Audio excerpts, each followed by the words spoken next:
In this video, we are going to discuss all different kinds of hazards in the laboratory and most importantly, how to recognize them and of course prevent them. Laboratory hazard is defined as anything that has a potential to cause damage. People working in the laboratory are exposed to potential hazards.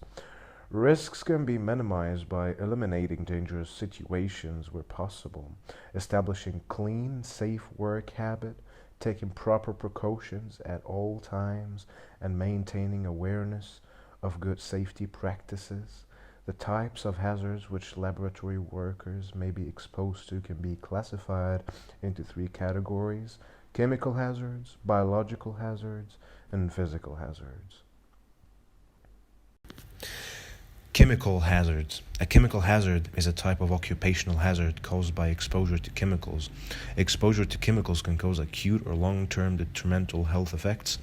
There are many types of hazardous chemicals, including neurotoxins, dermatological agents, and carcinogens. Chemicals can enter the body through contaminated food, inhalation, and absorption through the skin.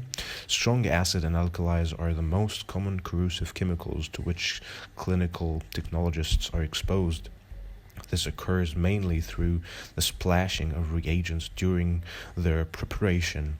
Precautions against chemical hazards include: corrosive chemicals should be appropriately labeled. Care must be taken when pouring reagents to avoid splashing. Chemicals for which there is little or conflicting information about potential toxic effect should be treated as toxic. Carcinogens. These are chemicals that are labeled to cause cancer if they come in contact with the body system. However, the danger of contacting cancer by exposure to carcinogenic chemicals in the clinical chemistry laboratory is very low because most of the known carcinogens are not used. Examples of regulated carcinogens include benzidine and acetylaminofluorine. Precautions to be taken when preparing a reagent containing carcinogenic substance include: wash hands with soap and water immediately after preparing the reagent. Take care not to spill the powder or breathe in its dust while weighing or transferring the chemical. A nose guard should be worn. Biological hazards. Biological hazards are infectious agents such as bacteria, viruses, fungi, and parasites which may be transmitted via contact with infected patients or contaminated objects, body secretions, tissues, or fluids. In the laboratory, both hepatitis B and HIV can be transmitted by infected blood and body fluids when they are in contact with the inside of a mouth, the eye, or with the broken skin. Neither of these two diseases can be transmitted through the air. The following precautions should be taken to avoid biological hazards. All needles should be properly disposed. Laboratory workers should cover all cuts properly and wear gloves to avoid contacts with specimens. A spill of the patient's serum or urine on the floor or laboratory bench should be wiped off immediately with hypochlorite solution to inactivate viruses and bacteria. Always put your laboratory coat to prevent laboratory specimens from spilling on clothes. Electrical hazards. Even the most experienced research professional can overlook basic safety principles when working with electricity, so it's vital that protective measures are employed throughout the laboratory. Particularly hazardous are chemical units, which are positioned close to liquid, so these should be fitted with ground fault circuit interrupters to break the circuit should any current flow to ground. Electrical fires are another common laboratory hazard, which can occur when incorrect or unsafe cords and plugs are used. Any electrical appliances used in the laboratory should be fit for purpose, up to date, and corresponds to connected devices before they are implemented. Any electrical apparatus, from adapters to cables, not safety tested, could compromise the safety of the lab and the research team. Prevention.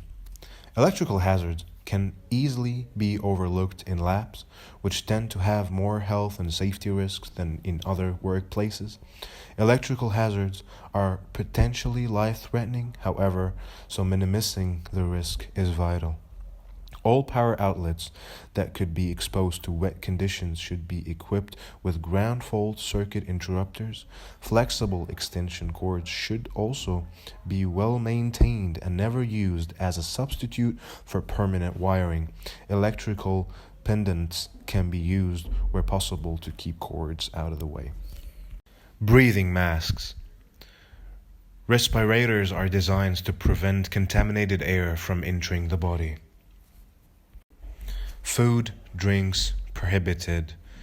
A no food and drink safety sign lets lab personnel know that eating or drinking where hazardous materials are used, handled, or stored is not permitted.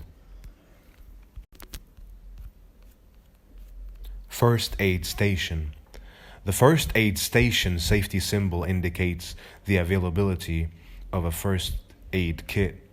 The kit should be easily accessible to other lab locations that belong to a particular group. The first aid kit should contain the items recommended in the first aid kit policy and guidelines for laboratories. It should be inspected monthly to ensure that no items are missing and that none of the remedies, e.g., saline solution, ointment, in the kit have expired. Gloves required. Look for the glove safety symbol to identify when hand protection should be worn for handling hazardous materials, even in small quantities. It's important to choose the appropriate type of glove for the hazard present, such as chemical-resistant gloves, heat-resistant gloves, etc. Be aware that no chemical-resistant glove protects against all chemical hazards. Boots required. The laboratory boots required safety symbol indicates when street shoes are not adequate for certain lab-related tasks. Chemical-resistant overshoes or boots should be used to avoid possible exposure to corrosive chemicals or large quantities of solvents or water that might penetrate normal footwear.